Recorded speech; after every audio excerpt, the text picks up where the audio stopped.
سبيل الدموع سبيل مريح. Assalamualaikum warahmatullahi wabarakatuh. Waalaikumsalam warahmatullahi. Bismillahirrahmanirrahim. Alhamdulillahilladzi akhrajana nasa minal zulumati ilal nur.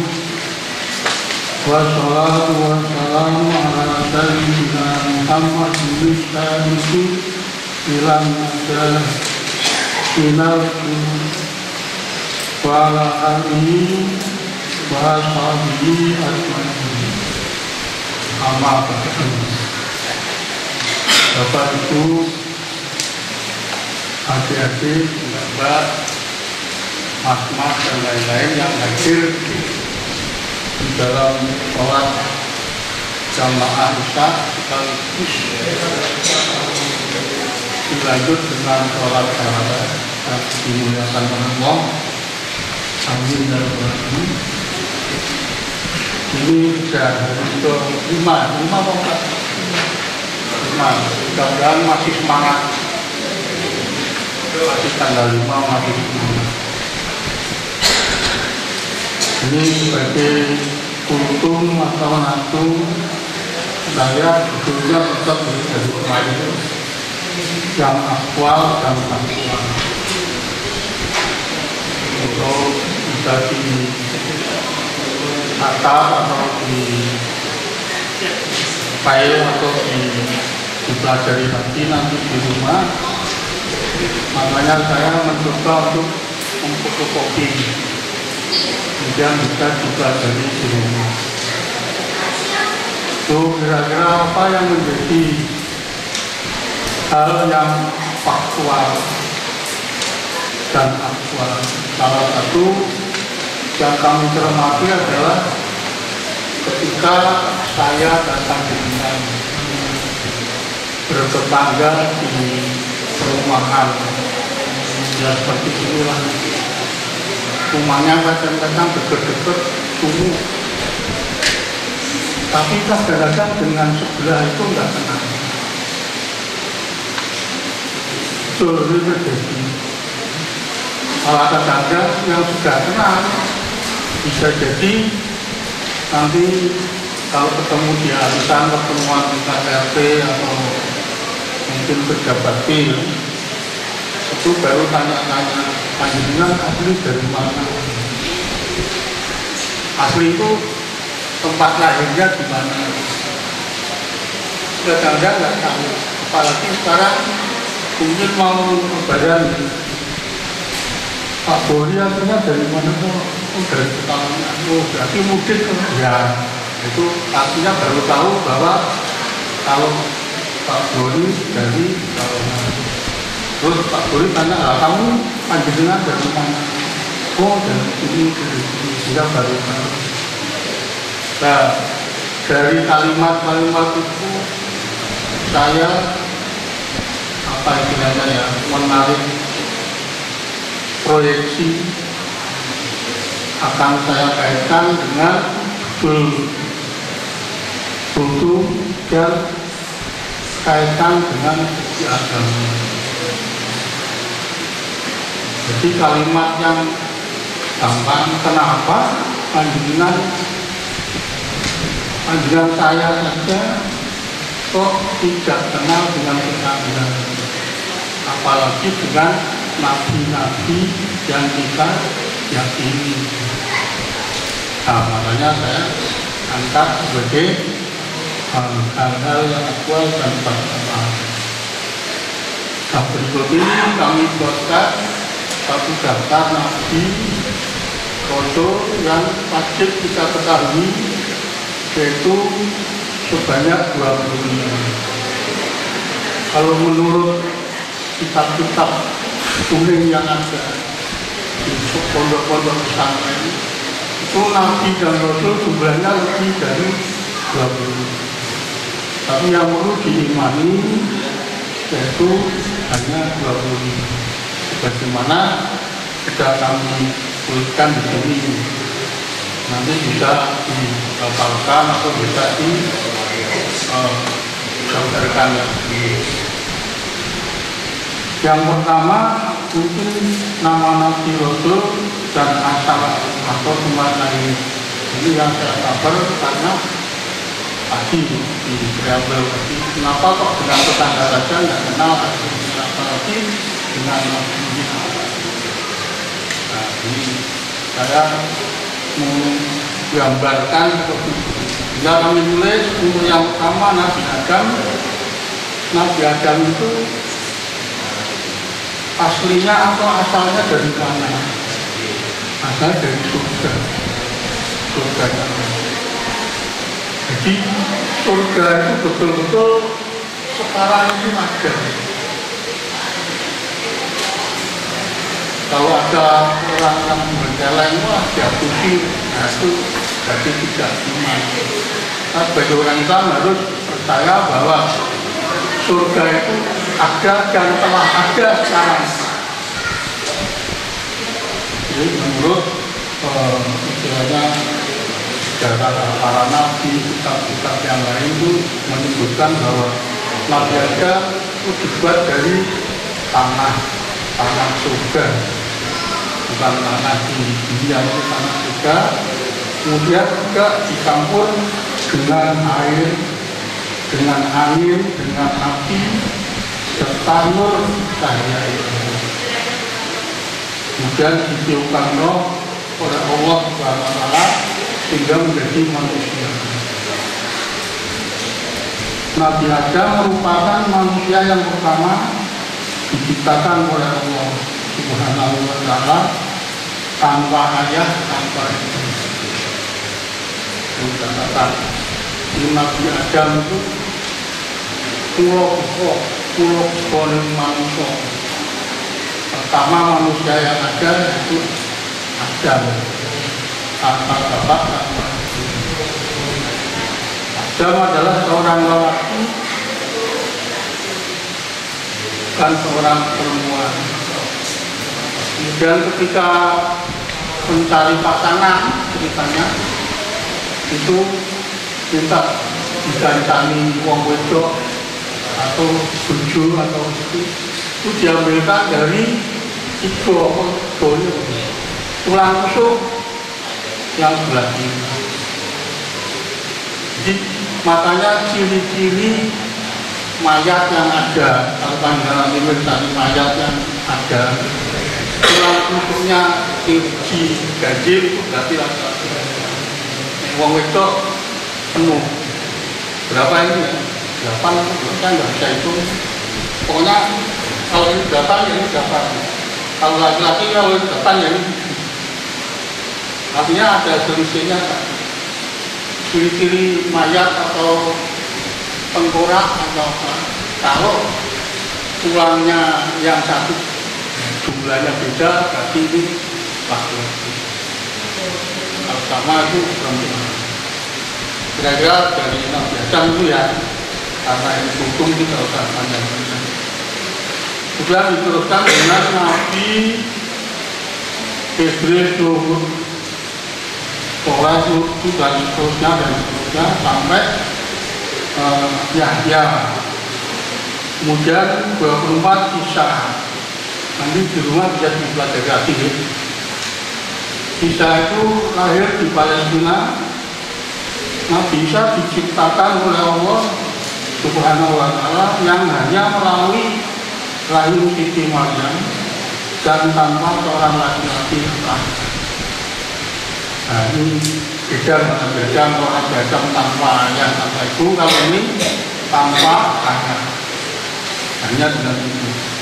Allah Subhanahu wa Ta'ala dapat menciptakan manusia tanpa ayah. Tidak usah dipanjang lebarkan atau dikomentari yang tidak.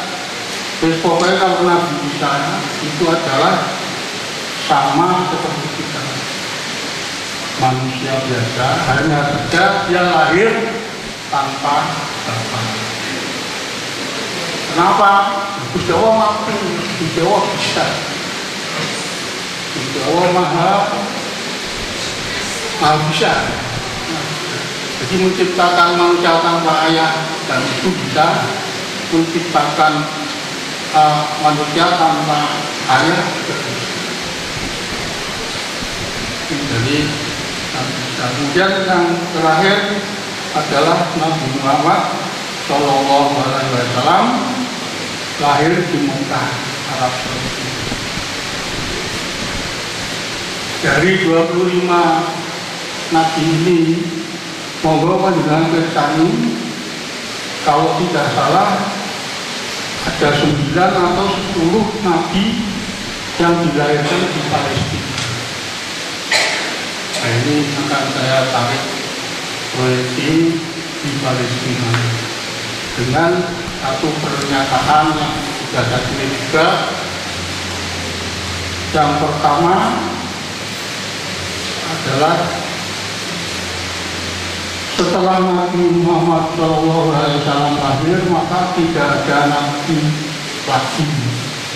Hal ini dijelaskan dalam Al-Quran surat Al-Ahzab ayat 40 sebagai berikut. Bismillahirrahmanirrahim. Maka Muhammadun aba ahadin min rijalikum walakin Rasulullahi wa khataman nabiyyin. Yang artinya, dan tidaklah Muhammad sebagai bapak dari seorang pun di antara orang-orang lelaki dari kamu, akan tetapi dia adalah Rasul atau utusan Allah Subhanahu wa Ta'ala dan sebagai penutup dari nabi-nabi. Jadi monggo dicermati bersama, ketika ada berita, ketika ada satu pernyataan bahwa muncul nabi baru, muncul nabi penyempurna, muncul nabi apa hasil, itu bohong. Oke, bohong, jadi nggak usah dipercaya. Karena Nabi Muhammad adalah sebagai nabi yang akhir.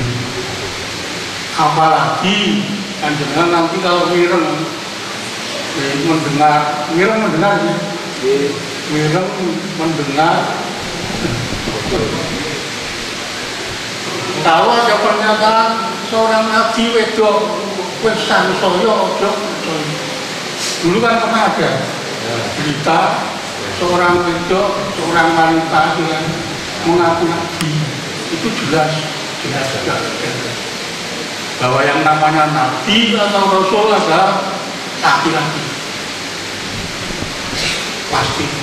Ya, jadi monggo sekali lagi kalau panjenengan dengar atau diceritani atau membaca surat kabar atau apa, sekarang ada nabi perempuan, ya jangan percaya. Karena ini dalilnya di Al-Quran, yaitu surat Al-Ahzab ayat 40. Ini tadi saya katakan. Kemudian statement yang kedua, jumlah nabi yang perlu diimani banyak 25 yang tadi saya atur. Dan jadi jumlahnya lebih dari 25, tapi yang perlu diimani 25. Ada 5 orang nabi yang ketiga statement nabi. Ada 5 orang nabi yang disebut ulul azmi, yaitu 1 Nabi Nuh alaihissalam, Nabi Ibrahim alaihissalam, Nabi Musa alaihissalam, Nabi Isa alaihissalam, Nabi atau Rasul Muhammad Shallallahu Alaihi Wasallam.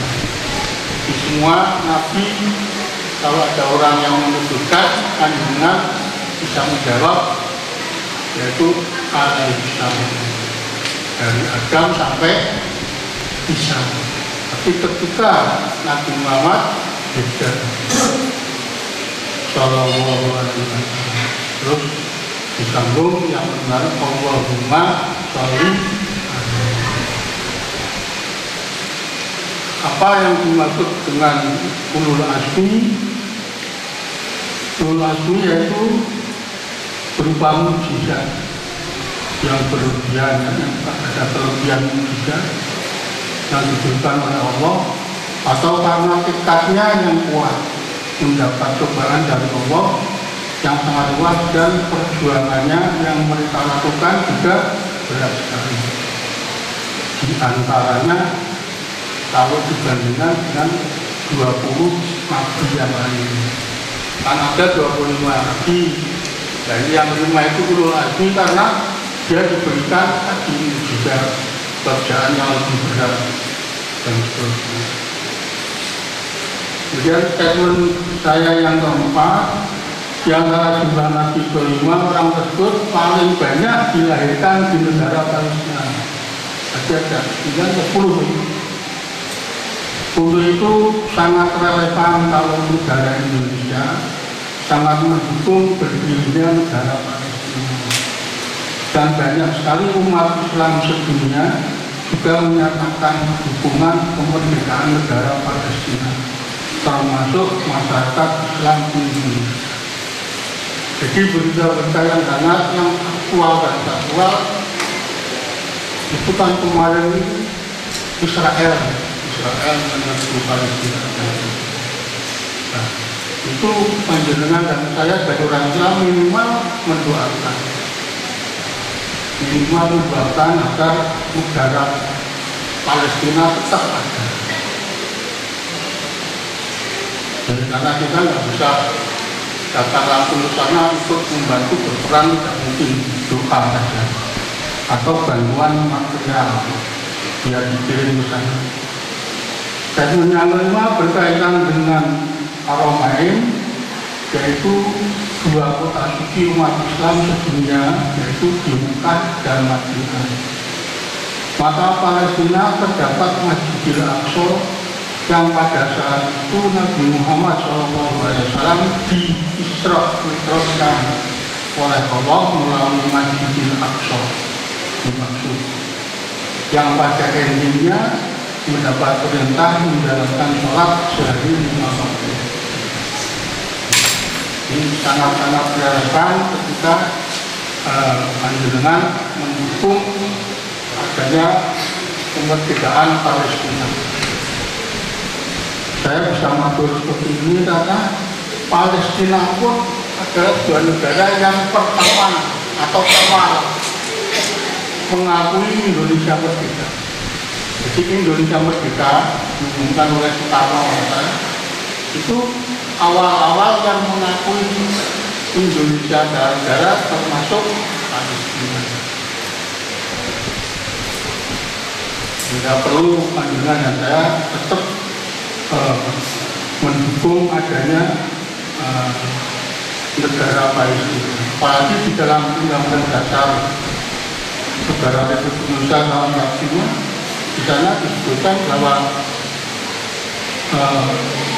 di Indonesia itu pada prinsipnya, saya nggak tahu, tidak dapat ada satu penindasan atau penjajahan. Jadi tidak ada penjajahan di muka bumi ini. Kalimat yang menyangkut saya nggak tahu. Intinya bahwa di muka undang-undang ini tidak boleh ada penjajahan di atas bumi. Nah, di atas bumi itu termasuk ya bumi Indonesia, ya bumi Palestina, dan sebagainya. Kalau nanti bisa dipelajari undang-undang dasar, saya tidak hafal. Apabila Masjid Aqsa di bumi hanguskan oleh Zionis Israel, maka surat di dalam Al-Quran akan berkurang dari 114 menjadi 13. Ini surat di dalam Al-Quran itu ada 125. Ketika Masjidil Aqsa di bumi dihanguskan, terus tidak ada negara Palestina, ya sudah, suratnya bilang surat Al-Isra atau surat apa yang berbunyi yang pertama Bismillahirrahmanirrahim, Subhanalladzi asra diadili Laila minal Masjidil Haram minal Masjidil Aqsa dan seterusnya dan seterusnya. Itu kalau hilang berarti surat yang di dalam Al-Quran berarti hilang juga sehingga menjadi 113. Kalau memang demikian berarti Gusti Allah, maaf ya, Gusti Allah orang konsisten. Karena Gusti Allah itu bahwa saya yang menciptakan Al-Quran dan saya yang akan menjaga. Bismillahirrahmanirrahim. Inna nahnu nazzalna dzikra wa inna lahu lahafizun. Gusti Allah dahulu bahwa saya menurunkan Al-Quran dan saya akan menjaganya. Sehingga Gusti Allah menjaga 114 surat. Sehingga Gusti Allah bisa membolak-balikkan Palestina menjadi negara. Walaupun sekarang lagi murah-marit, tapi Gusti Allah dahulu di dalam Al-Quran. Mudah-mudahan kita mendoakan saja istilahnya negara Palestina masih berdiri. Yang ketujuh terakhir, untuk itu lewat forum ini alangkah lebih baiknya ada yang mengusulkan agar kota suci orang Islam sedunia adalah bukan dua, yaitu Mekah dan Madinah, melainkan ditambah satu lagi, yaitu Palestina, di mana di dalam kota Palestina tersebut berdiri Masjidil Aqsa. Mungkin usul lewat MUI tingkat kabupaten kota, kemudian ke provinsi, kemudian ke tingkat pusat, dan seterusnya disusulkan sampai ke tingkat dunia. Jadi kalau memang ada, saya sangat mendukung menjadi kota suci orang Islam menjadi 3, bukan 2. 1 Mekah, 2 Madinah, 3 Palestina. Ketika mungkin mengajukan sholat di Masjid Haram, pahalanya berapa? 100. Ketika sholat di Masjidil Haram, pahalanya 100.000, bagaimana dengan sholat di sini? Kita sholat di Madinah 10.000, 10.000 ya? 10.000 lah. Monggo nanti diusulkan kalau sholat di Palestina di Masjidil Aqsa ya separuh dari Madinah, mungkin 5.000, 100.000, 10.000, 3 kota suci bisa diusulkan. Atau di sana masih panas, atau disamakan. Kalau di Masjidil Haram 100.000, kemudian di Masjidil Nabawi itu di Masjidil Aqsa artinya itu menjadi 3 komponen kota suci orang Islam sedunia, bukan seluruh Indonesia pun sedunia. Kemudian sebagai kesimpulan, tulisan ini bersifat esai atau tulisan bebas, tetapi berorientasi berdakwah agama Islam, sehingga dapat digambarkan tulisan atau sebuah artikel yang bebas dan berbasis agama Islam. Apalagi tulisan ini sangat-sangat sederhana sekali, sangat singkat. Dan dari kami sangat mengharapkan adanya penyempurnaan seperlunya. Untuk saya menulis ini, kalau panjenengan akan menyempurnakan, saya persilakan sehingga bisa lebih baik. Bagi penutup, demikian dapat saya tulis berkenan dengan perkembangan negara Palestina sampai saat ini. Dan kami sangat-sangat menghimbau agar Masjidil Aqsa dapat dijadikan kota ketiga umat Islam sedunia. Semoga ada manfaatnya dan mohon maaf.